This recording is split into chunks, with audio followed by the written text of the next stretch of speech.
Okay, chaps, so we're finally going to learn today about the concept of derivative, which is the fundamental thing in calculus. At least one of the two fundamentals.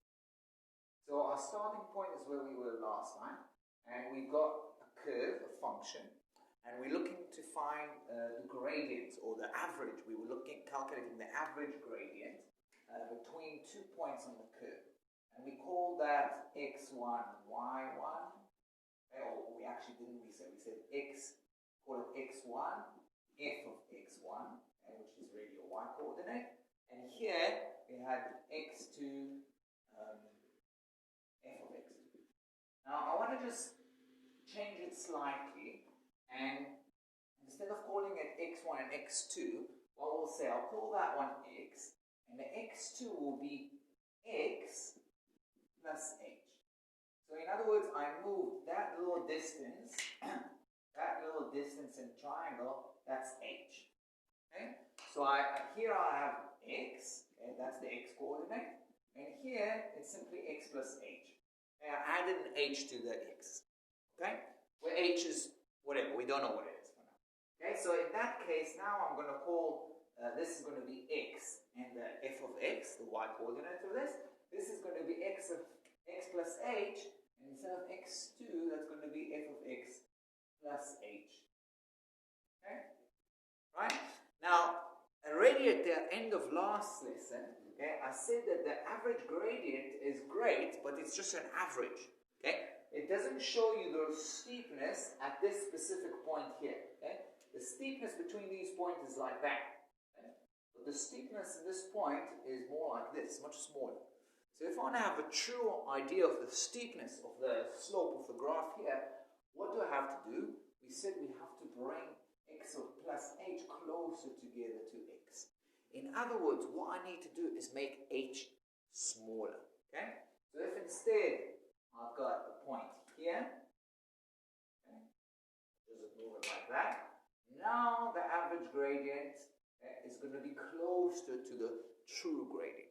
But it's still not going to be the same, isn't it? So if I want to get it really accurate, if I really want to get what do they call it, the true gradient, or the gradient at the point, they call it gradient at the point. Gradient at a point. They also call it the gradient, or the instantaneous rate of change. So if this is, let's say, change, this could be graph showing you the distance. What we're doing here is distance over time. This is your average speed.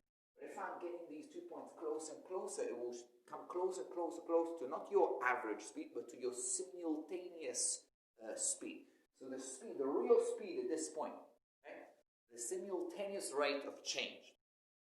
But also, what it is, if I get these 2 points really on top of each other, so I'm getting the second point on top of the other, okay? What I'm getting here is I'm calculating the gradient of the tangent to that slope.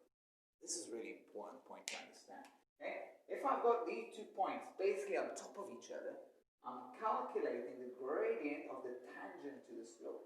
And that's what is the steepness at that slope? Draw a tangent to that curve, the gradient of that tangent. Okay?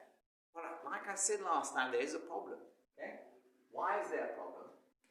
Let's find out what it is. Let's write down the gradient at that point, okay? It's going to be f of x plus h, okay? F of x plus h minus f of x. That's the changes in the f's, changes in the y coordinate, divided x plus h, the x coordinate minus the x here, minus the initial coordinate, okay? Now, what do we have here, okay? We got f of x plus, I'll write it again, okay? That's going to be equal to f of x plus h minus f of x divided by x minus x divided by h. Now, why is this a problem? Okay? Because we said we want to get these 2 points closer and closer together. But if we're getting them closer and closer together, that means, okay, that first of all, the y coordinate of both of them is the same. If that second point is coming closer until it actually touches it, then they have the same y coordinate.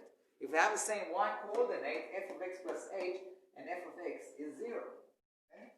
Okay, so we've got 0 at the top. Now that you might think, okay, that's not a big disaster, we can have 0 at the top.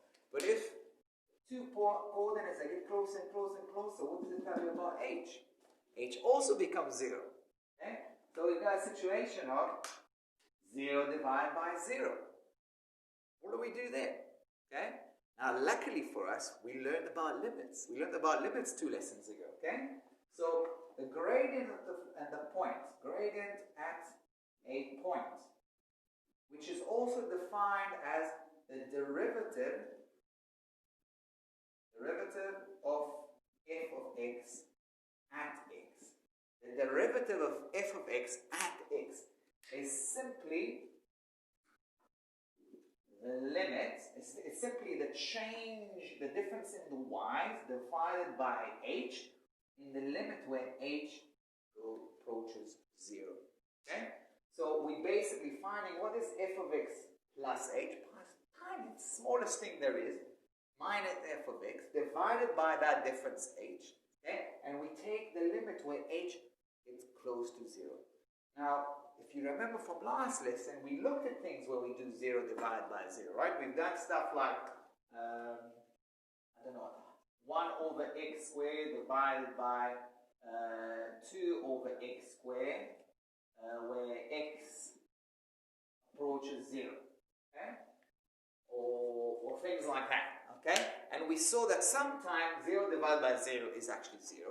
Sometimes 0 divided by 0 is infinity, it doesn't have a limit. And sometimes it could be 2 over 5, it can have a value. Okay? So we know how to deal with these things. Okay? This is really the main thing here. Okay? I want to just, I don't know if you want to write notes, I don't know if you have to. Okay? But basically that's the definition of derivative. Okay? Is take an x plus h, okay, a difference coordinate which is h away from x. Find the difference of their y values, divided by h, okay, and take the limit where h is approaches 0. Okay, we're going to do some examples now. It will become clear, I'm sure. Okay, so we'll start with the first example. We've got a function, f of x, x squared minus 2x, and we want to find the derivative of that function. What's the value of the derivative when x equals 3? Okay? In other words, what is the true slope, steepness of the slope at that point? The instantaneous rate of change, or the gradient of the tangent at that point. Okay? Now, we use the symbol, okay, I'll show you the first symbol of, if I want to find out the derivative of f, okay, then I write the f of x and I put a little line, like a comma at the top. Okay? That means the derivative of f. The derivative of f. Okay? There's a couple more ways of writing that, and I'll show you that in a minute, but let's just do one example first. Okay? Now, how do I find the derivative of f? Okay? I use the definition. Okay? The derivative of f, as I wrote just a second ago, is find out what is the difference between f of x plus h and f of x, okay? Divided by h, and take the limit where h becomes smaller and smaller and smaller. So we calculate average gradient between 2 points. Okay, that's simply the average. If I take away the limits, that's simply the average grade between 2 points. And then I make h as close as possible to 0. In other words, I put the points on top of each other, and I'm hoping that I'm going to get some kind of number, something that makes sense. So let's have a look at it. So f of a, or derivative of f of x, is going to be f of x plus h minus f of x divided by h, and I should put the limit h go to 0. You don't need to write that whole thing, because I didn't really write anything new from the definition, but just because it's our first time, I'll do it. Now I need to say, okay, I've got a specific f. This was just for any f. Now I know what f is that. So what is f of x plus h? Oh, that's just x plus h squared minus 2x plus h. I'm just substituting x of plus h into where x is, because that's how functions work, right? You just substitute whatever you have in those brackets into that x. Okay? And then I need to minus from f of x. What is f of x? And I always gotta put brackets there. f of x is simply the same thing I've got here, x squared minus 2x. Okay? So f of x is, I'm just putting, instead of x, I'm putting x. Obviously, I'm copying it again. Dividing by h and taking the limit every time. Like I told you when we did the limits, you must write down that h approaches 0. Okay? And now we just got to find out what it is. Okay? So I'm going to start opening up things. X squared plus 2hx plus h squared. Okay? Just opening that. Minus 2x minus 2h, okay, minus x squared plus 2x, right? Minus minus is plus, divided by h, and again, not forgetting limits, h approaches 0. Okay? We've done these sort of things when we learned about limits, and what we were told is just develop everything you can, and only at the end, if you can, substitute instead of h, put 0, because h approaches 0. Now, I can't do it yet. Why can't I put h equals 0? Okay? The reason I can't just put 0 right now, because I still have h in the denominator, and I can't have 0 in the denominator. So I'm hoping it's going to get rid of it somehow. Okay? So let's write again. Okay? Limit. H approaches 0. Okay, so I've got, let's get the red pen. X squared, x squared. Okay? It's always these things happen. So you just develop it first, and then you start cross-cancelling a whole bunch of stuff. Minus 2x plus 2x. Okay? And that's it. Okay? That's it. So, I'm going to write 2hx plus, okay, 2hx plus h squared minus 2h, okay, divided by h. Now you see, it was good that I just held on and I didn't put h equals 0, because I can get, look at this, h. I can take h out as a common factor.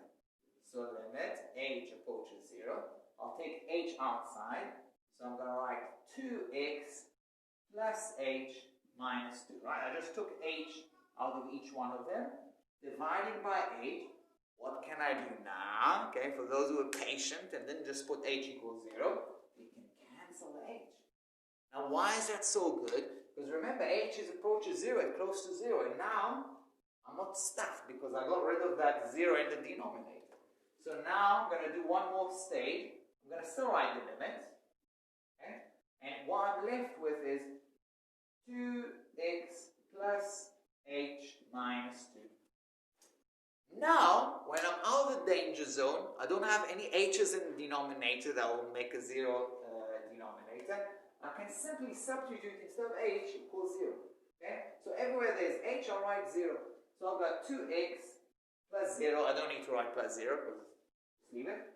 And I get the answer is 2x minus 2. 2x minus 2. Okay? So it's quite a lot, isn't it? Quite a lot. Okay? This is really useful, guys, because you know, this part in AP, you guys are actually going to do it in normal maths, but next year. So next year you're going to learn calculus, probably around the same time, but you already will know about it. Okay? So that's where one of these things where AP does help. Okay? But let's just think, what did I get? Okay? What I found, okay? Maybe I'll write it here. You can still see it. Yeah. I found that the derivative of f is 2x minus 2. Now, it looks like that the derivative of a function is in itself a function. Okay? It's not the same function. This was x squared minus 2x. It's not the same function, but it's in itself a function. Now, I'm getting a bit confused. I thought I was asked to find what is the gradient, the steepness of that slope. So gradient should be, let's say, 6. We had an answer, or last time we had an answer minus 6. So we can have a positive gradient, negative gradient, high gradient, positive 100, moderate negative gradient, minus 1. Okay? But a number, in other words, a number. I'm looking for a number. I didn't get a number, I got a function. So what's happening here? Well, I need to realize that I was asked to find the gradient, the instantaneous gradient, at a specific x. At a specific x. So in other words, I need to substitute, instead of x, I need to put 3. So the derivative of f at x equals 3 is when I substitute, instead of x, I put 3. So I'm going to have 2 times 3 minus 2, 6 minus 2. The answer is 4. And that's the answer. At that point, okay, the derivative is 4. If I was asked to find what's the derivative at x equal 1, then I'll have to put x equal 1 here, and then it will be 2 times 1 minus 2. It will be 0. Okay? So I'm just going to take this. I know it might be a little bit too early. I'm just going to show you something. Yeah, I'm just going to show you here something. It might be a little bit too early for this, so if it doesn't make sense what I'm going to say now, don't worry about it. We'll come back to that later. Okay? Yeah. So what I've done, I drew the parabola f of x equal x squared minus 2x. That's our original function. It's a parabola. You guys can do that, but don't worry about it right now. You know how to figure it out. So it has, it crosses the x-axis at 0, 2, turning point at 1. Okay? And then I found that f of x, or the derivative of x, is 2x minus 2. What kind of graph, what kind of function is this? You can answer easily. It's a straight line. It's a straight line that goes up and it crosses at minus 2. But why am I trying to do here? When we find the derivative at the point 3, we got 4. So at the point 3, which is somewhere here, the derivative itself, okay, has the value of 4. If I trying to find the derivative at 1, if I put 1 instead here, I'll get 2 times 1 minus 2 is 0. So at 1, okay, at 1, the derivative is 0. Just like we know, the parabola has a derivative 0 because that's the turning point. Okay, it doesn't move up or down. Okay. At 3, okay, it's quite steep upwards, so the derivative is 4. If I put 0 instead here, okay, 2 times 0 is 0 minus 2, the derivative will be minus 2. And we know from the graph here, it looks like at 0, okay, the derivative should be negative. So what the derivative itself is a function that shows you the value of the gradient, the instantaneous gradient in the original function. It's related to, the derivative is related to the original function and shows you what will be the derivative in different x's. Okay, don't worry if it doesn't make much sense now. Let's do a few more examples. Okay, next example. Not a huge difference, but now we've got a different function, 2 minus x minus 2x squared. And again, we asked to find out the derivative at a specific x, which is x equal 2. Okay? Now, the way I did it for you last time, I said, okay, let's find the derivative at not specific x. Okay? How are we going to do it? We're going to find the limit where h approaches 0. We're going to find out f of x plus h minus f of x divided by h. Okay? But now, and then once we found out the function, so it will be the general derivative of f, meaning general, meaning a derivative at any point, x, 1. Then I will substitute x equal 2 and I will get the derivative. Now what they do in the textbook here, which is fine, I kind of like to find the general derivative. But what they do, no, let's find it straight away. Let's find the derivative at x equal 2. That means anywhere that I've got x here, I must write 2. So I've got to write 2 plus h, and I've got to write 2 here. Okay? So instead of like me finding first of all the general derivative at any x, and then substituting x equal 2 at the end, they put the x equal to straight away. It's a bit easier, but I like to have the general derivative. Anyway, so we substitute 2 plus h instead of x here. Okay? So I've got 2 minus, instead of x, I write 2 plus h in brackets. Okay? Minus 2. You gotta watch out, make sure you've got these brackets, especially when you have these minuses, okay?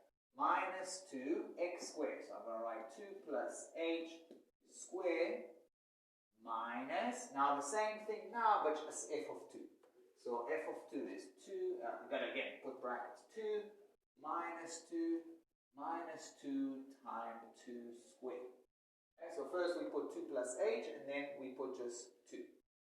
All that divided by h, and I'm going to write down limit h approaches 0. Okay, now we need to start opening up. Okay, so limit h approaches 0.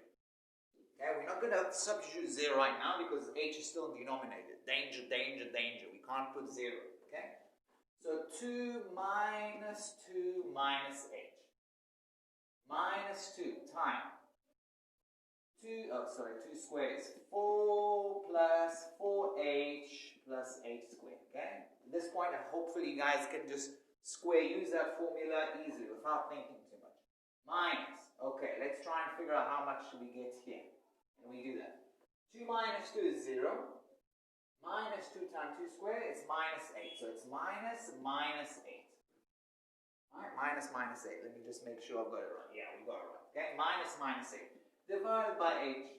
Okay, equal. Limit h approaches 0. Okay, 2 and 2 dies here. Okay, 2 and 2 dies. So I've got minus h. Okay, and here I've got minus 8. Minus 8h. Minus 2h squared plus 8 divided by h. Okay? Let's cancel stuff. Minus 8 plus 8. That's all I can. Okay? So, limit h approaches 0. I've got h, or minus 8h, minus 2h squared. Great, I can get h as a factor. That's what I want to do. I want to get the h factor out so I can cancel with the h. Okay?